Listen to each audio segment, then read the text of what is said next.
This is Mindfulness with Richard. I'm Richard Clarke. Welcome.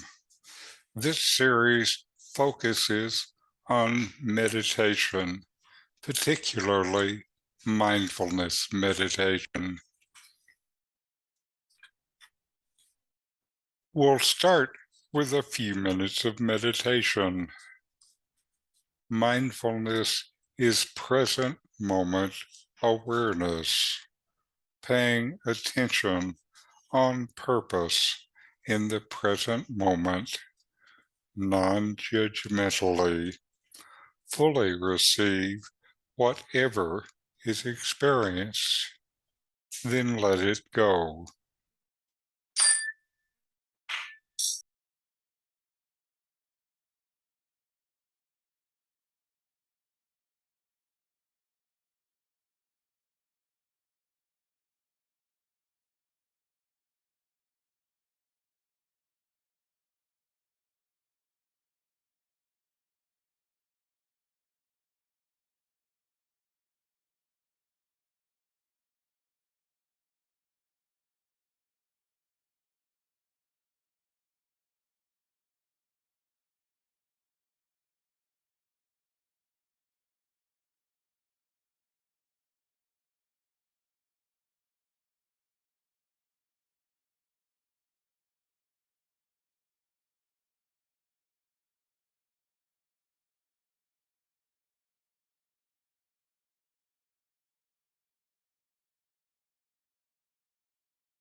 All right. Today, I will talk about practice. For many of us, meditation is something we do to make our life better.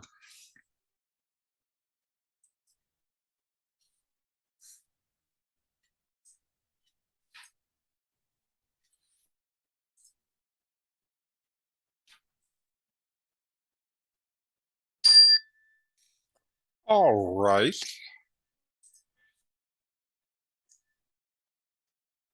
Today, I'll talk about practice. For many of us, meditation is something we do to make our life a little better, to become more calm and peaceful in our daily life. The thing is that even this kind of meditation leads much deeper if you're open to it. It just naturally comes over time. Buddha and other sages have talked for thousands of years about something more, a radical change in approach to life called enlightenment or self-realization. The idea is that for most of us, life is ultimately unsatisfactory. Nothing is permanent. Everything changes. Everyone dies, even what and who you love the most.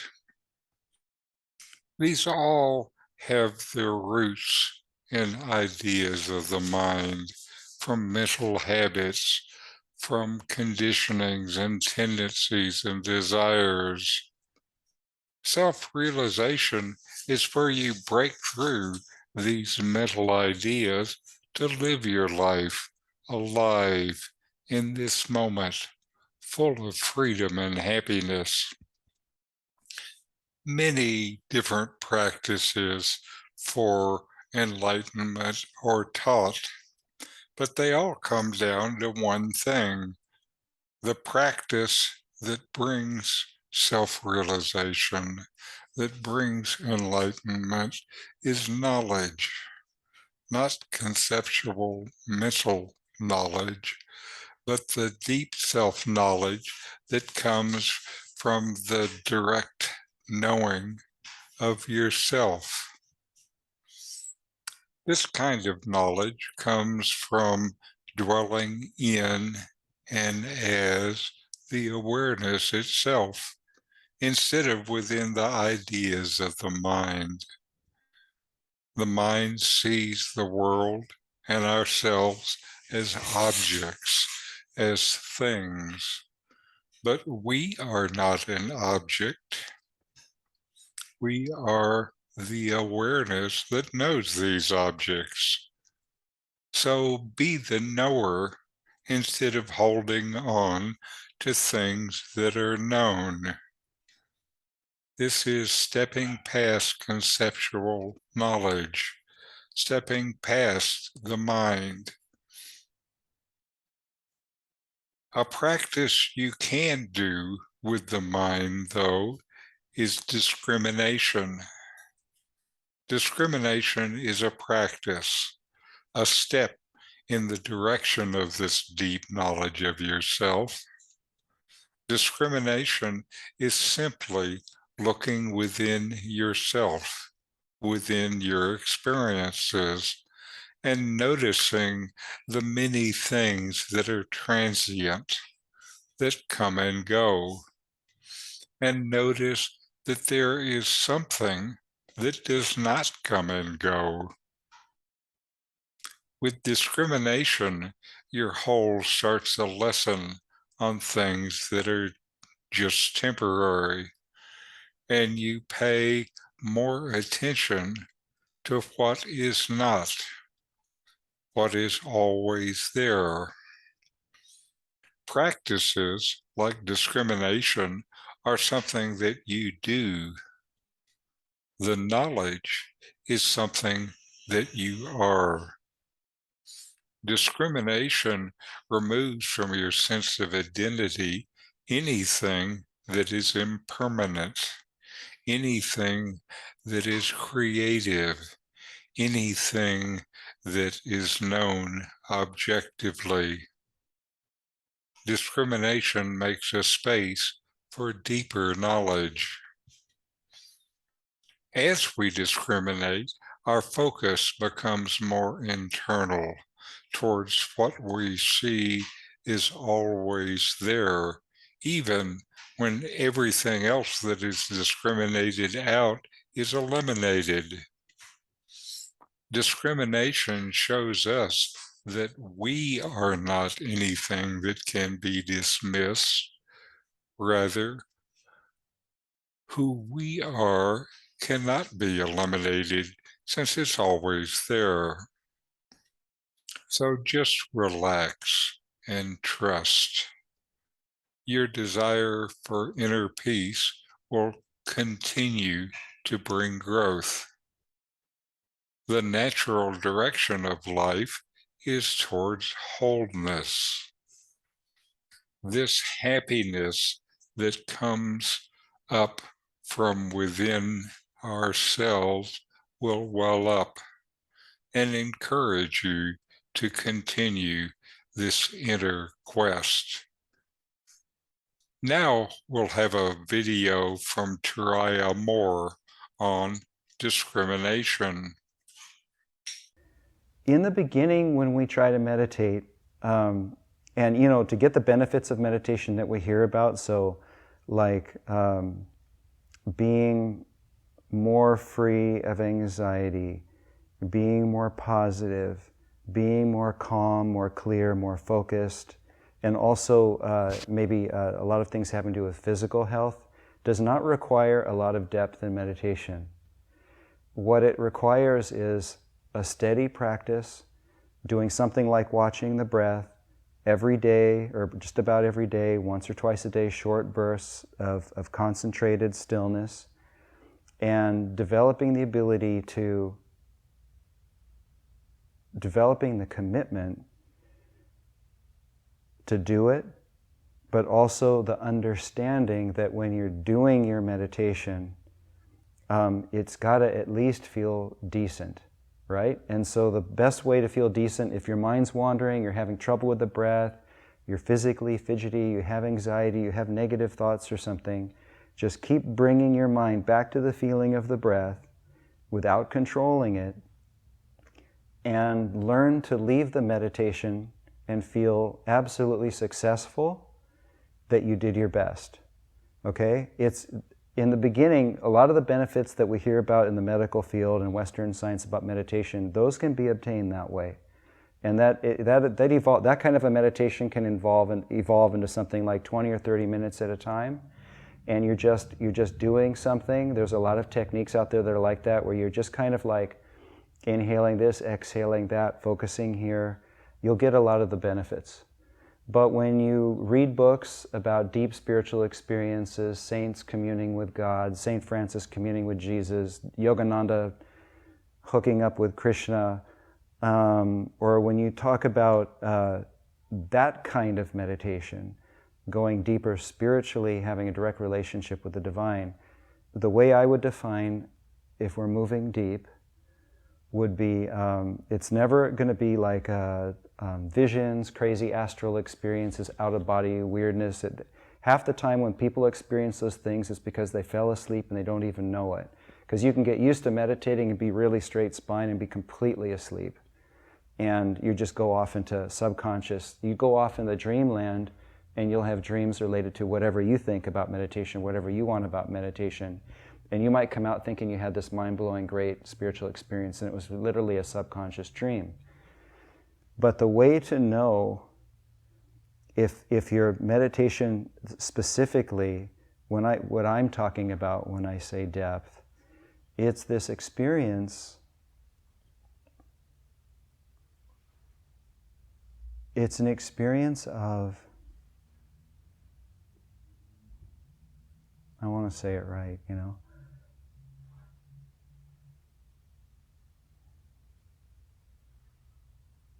It's an experience of freedom.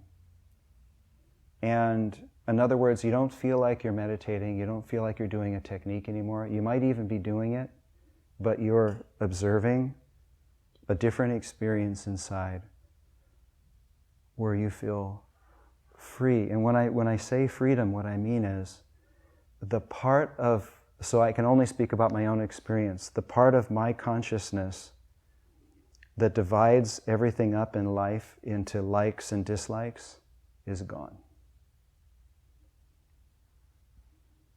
I don't know how to explain it.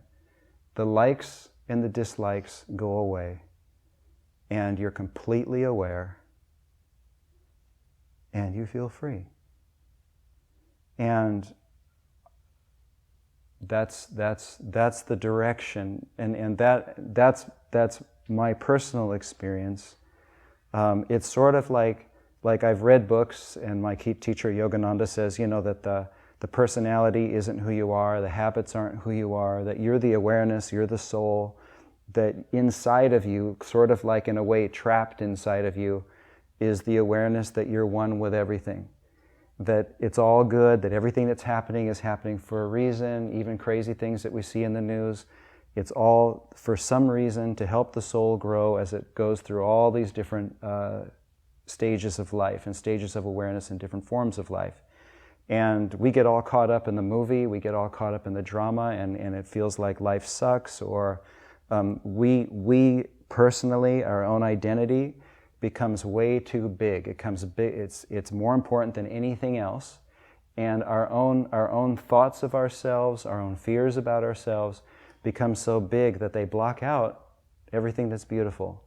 We can't see anymore how good things are. We can't feel anymore our connection with the universe because we're so obsessed with me, like me doing this talk, or me being a good guy or a bad guy, or having the right answer at any time, right? All this me stuff.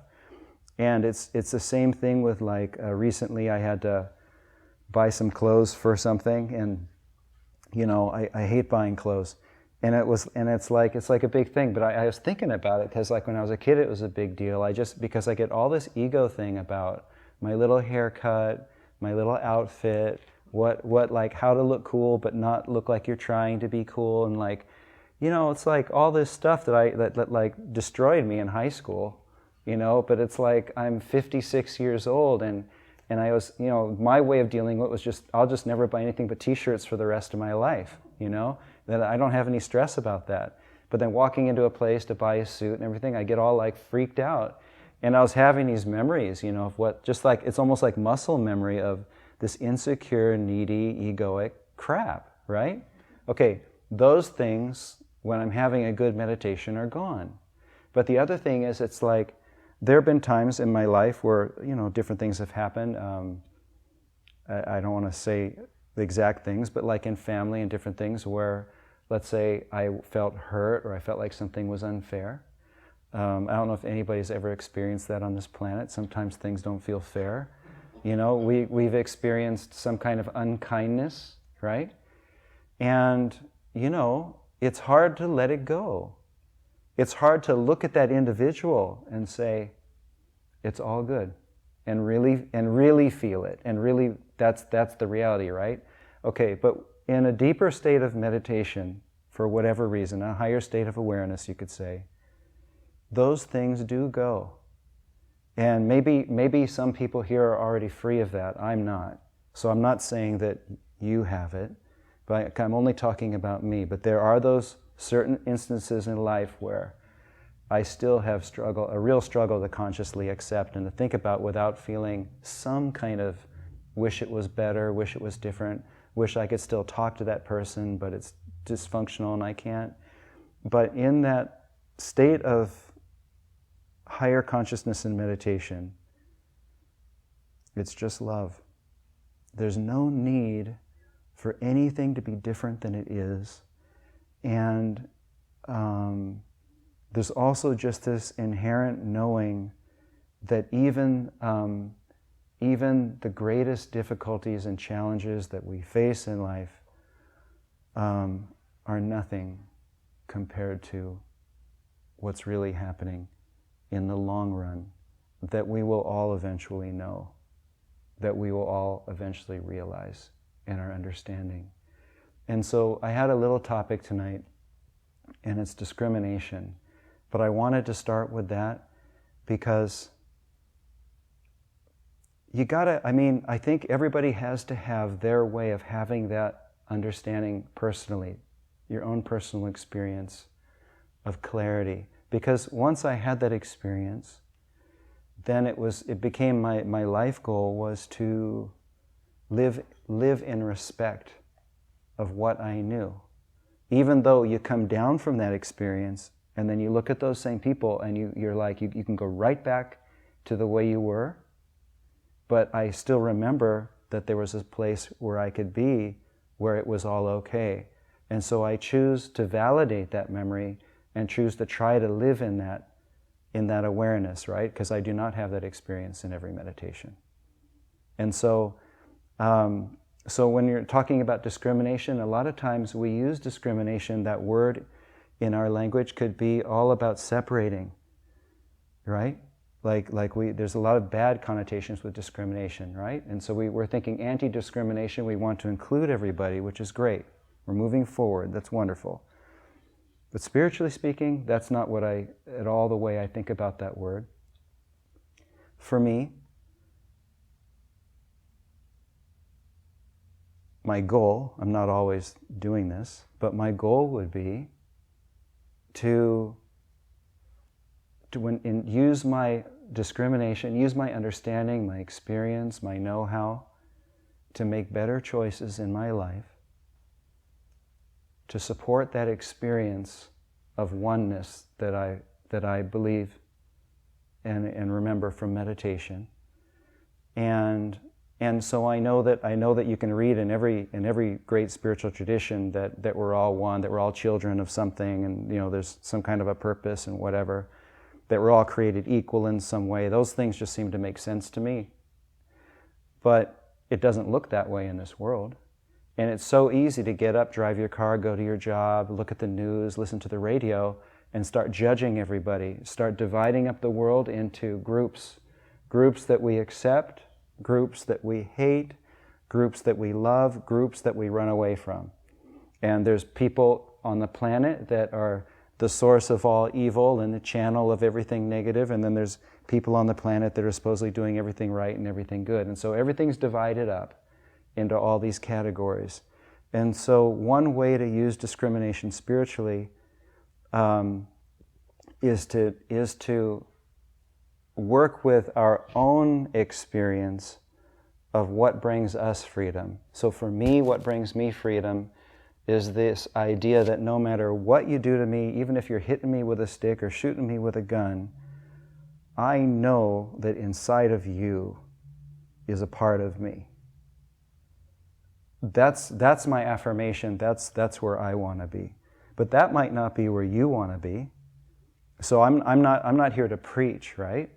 But for each one of us, what is it? What is it that binds us? Because I know in me what binds me is separation. I hate thinking of groups being separate. I don't want to think of black people different than white people and men different than women and Christians different than Jews. I can't accept it. I'm not wired that way, okay? Although I can see all the outer reasons why people feel those things, but I don't believe it in my heart. And when I start to believe it in my heart, it makes me sad. And so for each one of us, I think we have to decide. That's why meditation to me is so important. It's great to meditate a little bit and get calm and get quiet and just feel in your heart what feels right for you, what you're really inspired about, and how you want to live and how you want to feel about life and yourself and everybody else. And then use your power of discrimination to go against all the things that we hear in the world, that we hear in media, that we see happening even all around us in our families and our friends, and even in our own personalities and our own habits. We can choose to discriminate and make better choices and embrace the ideas and the feelings, the ways of being inside of us that bring harmony in our hearts, that make us feel free, that make us feel healthy and whole. And then everything else, it doesn't matter. I know that there's not a single person in this room that to be healthy and whole, you have to chop the head off another person. So we can talk about it that way, right? We've got a certain level of common sense and development in here. But I think at the end of the day, that's one way to think of discrimination. It's just making better choices. And so one way to do it would be to try to not, for some of us, at least for me, there was a long time where I didn't even trust myself to make decisions on the fly. And so whenever there was a big decision, I would take it into meditation and I would let go of it and I would just kind of feel in my heart, does this feel right? Whatever it is, it's business, relationships, who knows what. Does this bring me the right feeling? Even if I don't understand it mentally. See, that's the other thing about discrimination. We've been taught in our time, in our culture, our world, that to use reason, to weigh everything out, to make a list, and do it mentally, and I don't believe in that at all. It's better than nothing, but I think it's better to trust your heart and your intuition, because your intuition will tell you by what you feel what's really right for you at that moment, and it may defy all reason. And but it depends on how we are. It needs to be balanced. Some people might be too crazy that way. But at the end of the day, that's all I can say about it is be guided by your heart, do what makes you free, and don't be fooled by what you've been told. Don't be fooled by what you've been taught, and don't be fooled what you see in movies and television and news. Don't be fooled by our politicians. Don't be fooled by spiritual leaders. Go with what you know in your heart is right, and trust it, and validate it with your actions, and walk tall. Like if it doesn't work out, it doesn't work out. Then learn from it. And maybe it's not supposed to work out, and we just needed to do that to get clear about our own intentions in life. And then life in one way feels like a battlefield. But in another way, it feels very freeing if we're not measuring our success by how other people view us, by the normal measurements that everybody in the world uses of whatever it is, fame and fortune or your car, And it's just by knowing that you can go sit down and have coffee, or you can go walk at the beach, or you can go to your job, and the decisions that you make and the way you interact with people, like let's say in your recent memory, like of that day, that you did your very best to operate, bless you, from a place of love and kindness and sincere respect, and just trying to do the right thing. And I think that's a pretty good place to be. I would say that's freedom, at least for now while we're in school.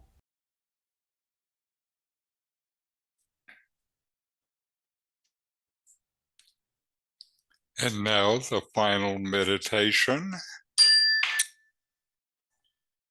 Just settle in, feel your breath, and notice who within you knows this flow of breath, the witness that knows without being involved.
All right.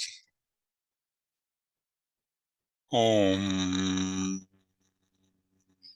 Shanti, Shanti, Shanti. Om. Peace, peace, peace. Thank you for joining me today for this meditation session. If you felt it was worthwhile, please give this video a thumbs up and subscribe to this series. Namaste.